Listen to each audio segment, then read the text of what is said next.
Shalom. First off, I want to give all praise, glory, and honor to Yahweh, Bahashem, Yahweh Shai, Bahashem, Rakakadash. Double honors to the apostles and the elders of Great Millstone. Salutations to the hopeful elect that are scattered throughout the four corners of the earth.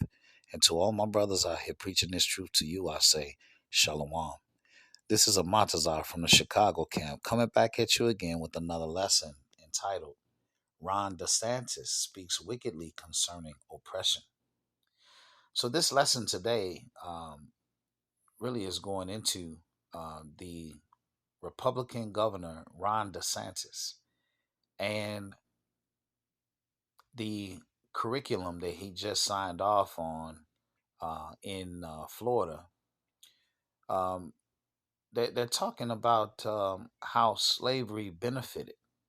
So they want to change the history of slavery and talk and not talk about how this country was founded on rape, robbery, and murder. Okay, but want to talk about how slavery benefited. Okay, um, the slaves, and the reason why is because he's a opponent to the critical race theory. Now, the critical race theory, Elder Malcolm says critical race truth. Okay, they don't want the truth being told. Now, what this is really all about is Esau is being consumed. Okay, he's being consumed. All right, by the spirit of the Lord's mouth, which is the prophets, and he's also his skirt is being lifted. He's being exposed to who he really are, who he really is, and his biblical nationality is being the dots are being connected, just as our biblical nationality, the dots are being connected. All right, so now morning, noon, and night, any day of the week, 7 days a week, 24 hours a day, you can pull up a YouTube video and get some truth, which is spreading into the four corners of the earth. And Esau cannot hide. All right. So he wants to kill this truth. He doesn't want any type of education like the 1619 or any critical race theory, none of that. That's why he helped to revise the education when it comes to slavery. Also, he puts legislation against what they call it the Stop Woke Act. All right, and this so-called act basically um, it limits the or restricts the teaching of diversity, equity, and inclusion. Now, really, what it really is it's kind of like they grabbed all of the LGBT crap, right, and all of the foolishness, and lumped the prophets or lumped the truth, okay, CRT and 1619 project. They lumped all of that together, all right, as being uh, kind of like hate speech. So that's what this law is all about. And what you see is there's 36 states that have introduced 137 bills, all right, to kind of follow after this so-called woke act. And that's going to lead to the famine of the word. But let's take a look. Let's read a little bit of this article dated August 2nd, 2023. Florida Governor Ron DeSantis defended his state's education guidelines that suggest people benefited from being enslaved in the United States Wednesday. During the interview on Fox News, host Harris Faulkner gave DeSantis a chance to respond to Democrats who object to the new guidelines, which state instruction includes how slaves develop skills, which in some instances could be applied for their personal benefit. All right. So let's not talk about the evil that we perpetrated during slavery. Let's talk about let's focus on how these people got all these skills that they could actually benefit and use in life. Okay, that makes no sense. Now, if I was to propose that, let's just say, for instance, Ron was in slavery with his mom, and let's just say men took turns popping his mom, right? and making her spend the evening making sure they get a 2 and 3 hour massage. All right. So after slavery's over and she becomes a massage therapist, was that was slavery? Did slavery benefit her to give her those skills? Would you say that? Of course not. Just flawed. Okay, very flawed. But let's take a look at a short video, and then we're gonna come back and get some scriptures.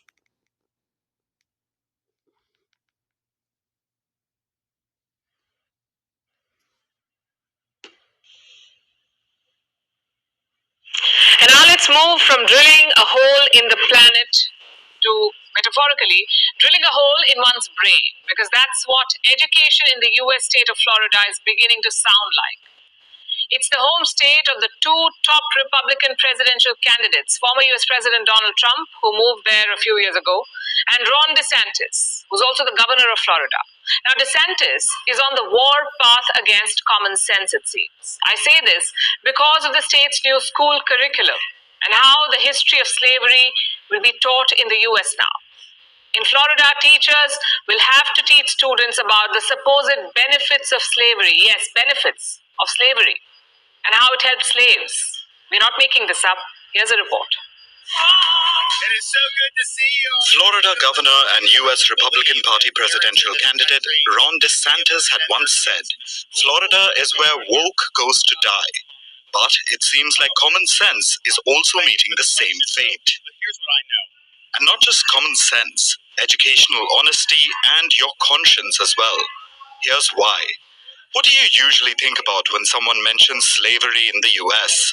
Millions of people from Africa forcibly brought to American shores. People brought in chains to work on plantations owned by white colonizers. Millions of deaths, rapes, and crimes against humanity. How people were robbed of their humanity and how they became the property of colonists. That's what actually happened. But according to Florida's Board of Education, it's not enough to know that and understand the horrors of slavery. No, they think you should also know about slavery's not often discussed benefits. They want students to know about, and I quote, how slaves developed skills which, in some instances, could be applied for their personal benefit. Well, Mr. DeSantis, if he's an Edomite, okay, he's going to learn some skills in slavery as well. Okay. And at the end of this lesson, I'm going to give you the Lord's curriculum on slavery. All right. Because you wanted the people to know your take on uh, the curriculum that should be taught. I'm going to teach you. All right. The Lord's curriculum on slavery. So we're going to get to that in this lesson. Let's keep watching. We're not making this up. That's a part of the state's new curriculum. It's part of the section describing the work slaves did. You know, the unpaid labor they were forced to do under the threat of beating, starvation, and death. Things like picking cotton in the scorching sun, or being forced to build a plantation owner's house, or sweep the colonists' floors while they made a fortune on the backs of slave labor. Yes, Florida wants its students to know how all of these atrocities were skill development programs for the slaves. They apparently want students to get the full picture. Let's think about this from the perspective of an Indian urban legend. The Mughal Emperor Shah Jahan allegedly chopped off the hands of the workers who built the iconic Taj Mahal. The myth goes that this was to stop them building anything as beautiful ever again. It's a legend that's used to highlight the horrors of unchecked power. Now imagine if someone narrating this story then went on to describe how the laborers also benefited from the act. That cutting off their hands led to them learning to write with their feet or with quills in their mouths. How it forced the laborers to develop a unique new skill that may have been used elsewhere. Does that not sound absurd and ridiculous and downright disrespectful to those who have suffered? Which begs the question, what is Florida trying to do? There's also more in the new curriculum which seems like the state trying to justify slavery. The curriculum says students need to learn about slavery in other parts of the world. It talks about slave markets in Muslim countries, slavery in the Americas before European colonization, and even slavery in Asia. The Asian portion specifically mentions a law code from 4,000 years ago and the Indian caste system. All of this will go into showing students that slavery wasn't just an American phenomenon, which it wasn't. Slavery has existed throughout human history. It's a fact. But to indulge in the kind of whataboutery Florida wants to peddle is to deny the sheer scale of the transatlantic slave trade. It's an insult to the memories of the millions who lost their lives as slaves. So why is Florida doing this? The simple answer is politics. It seems Ron Desantis wants to take a leaf out of North Korea's book, brainwash children by teaching them a warped version of history, remove their capacity for critical thinking by feeding them sanitized and incomplete information. With about 86% of Florida's students subjected to this curriculum in public schools, DeSantis may just succeed in muddying the waters of history and the minds of children. Last year, he brought in a law called the Stop Woke Act. It seeks to ensure that no child feels guilt or anguish or psychological distress during lessons on topics like slavery in America. The new curriculum is just an extension of this war on common sense. Politicians should be forced to stay away from education. They will always have a motive when deciding what the public should be taught.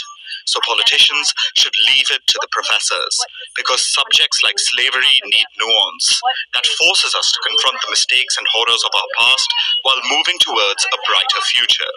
Because you know the old adage, those who don't learn from history are doomed to repeat it. Okay. So let's get the scriptures. All right. This is Psalm 73. We'll start at verse 3, and it reads, For I was envious at the foolish when I saw the prosperity of the wicked. For there are no bands in their death, for their strength is firm. They are not in trouble as other men, neither are they plagued like other men. Therefore, pride compasses them about as a chain. Violence covered them as a garment. Their eyes stand out with fatness, and they have more than heart could wish. They are corrupt and they speak wickedly concerning oppression. They speak loftily. Okay? They're corrupt and they speak wickedly concerning oppression. This is a perfect example of them speaking wickedly concerning oppression. You're trying to teach children the benefit of slavery as opposed to the horrors of slavery and the inhumane treatment of slavery. This is First John 3 and 12. It says, Not as Cain, who was of that wicked one, and slew his brother. And wherefore slew he him? What was the reason he slew him? Because his own works were evil and his brother's righteous. Okay? And that's why the elite, in reality, they want to get us up off the street corners. And they have their plans that they plan on doing against, you know, the men of the Lord when the time comes. And it's because of 1 John 3 and 12. Because they knew that they know that their own works are evil, okay, and ours are righteous. This is Psalms 12 and 5. For the oppression of the poor, for the sighing of the needy, now will I arise, said Yahweh. I will set him in safety from him that puffeth at him. All right, the Lord is going to come back and save us, all right, from these wicked people. This is 2 Samuel 7 and 10. Moreover, I will appoint a place for my people Israel and will plant them, that they may dwell in a place of their own and move no more. Neither shall the children of wickedness afflict them any more as before time. All right. So you have Esau Edom um, through his policies and through his laws. Okay. He drafts wickedness through his laws. Okay. unjust policies. So now it brings us to the conclusion of this lesson and also the Lord's curriculum on slavery. So, Mr. Desantis, and to all the heathen, especially Esau, Edom. All right, here's the truth on the topic of slavery. All right, which should be taught in schools. Revelation 13:9. If any man have an ear, let him hear. Verse 10. He that leadeth into captivity shall go into captivity. He that killeth with the sword must be killed with the sword. Here is the patience and the faith of the saints. So the saints are patiently waiting for Yahweh to come back. And we're going to put you guys in chains. We're going to kill you guys with the sword. This is Exodus 21:16. And he that stealeth the man and selleth him, or if he be found in his hand, he shall surely be put to death. I pray that this lesson was edifying. Until the next one, Shalom.